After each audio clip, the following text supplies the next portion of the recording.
Okay, so The Boys recently wrapped up its 5th and final season, so let's talk about it. So when it comes to me and The Boys, I really enjoyed the first 3 seasons. I think those first 3 seasons are absolutely amazing. But after that, I think the show fell off a bit. I think season 4 was kind of just fine. I don't think it's as bad as everyone else was saying, but I'm not the biggest fan of it, and it felt really forgettable. And now season 5, I don't think it's as bad as everyone says it is, but it's not great either. So I think the season had a great start with the first 2 episodes, and then it kind of just falls off after there. Now I was pretty happy to see Soldier Boy again, but the longer the show went on, the more I realized that he's kind of just setting up Vault Rising, honestly. That honestly felt like his entire point in this season, which honestly is pretty disappointing because Soldier Boy is one of my favorite characters in this show, so I felt that his character was really wasted this season.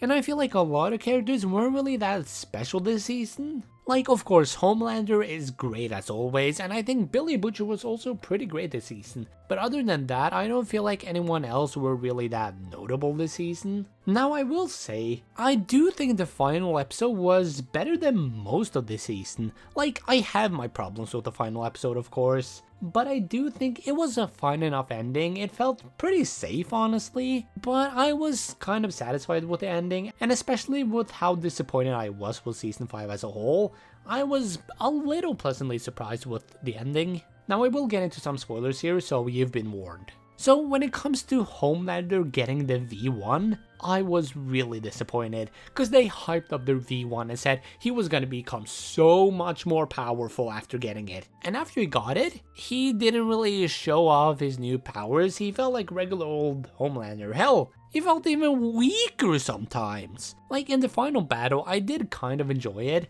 but I felt like they nerfed Homelander a lot there. Like for example his speed, he should be a lot faster. Hell, they showed his speed earlier in the episode, but he should be a lot faster, but he's a lot slower there. And I do wish he caused a lot more destruction, cause again, I did really want to see him being super powerful with the V1, so I wanted him to destroy like a whole city or something, but he didn't really do that. The whole final battle was just in the White House, which is fine, but I do wish he caused some more destruction. But I will say, I do think the way Homelander went out was great. I love that after he lost his powers, he was just begging on his knees. And I just love that they did that. But yeah, overall, I think The Boys Season 5 was not the best, and I'm kind of just glad it's over because I think this show has kind of just run into the ground at this point.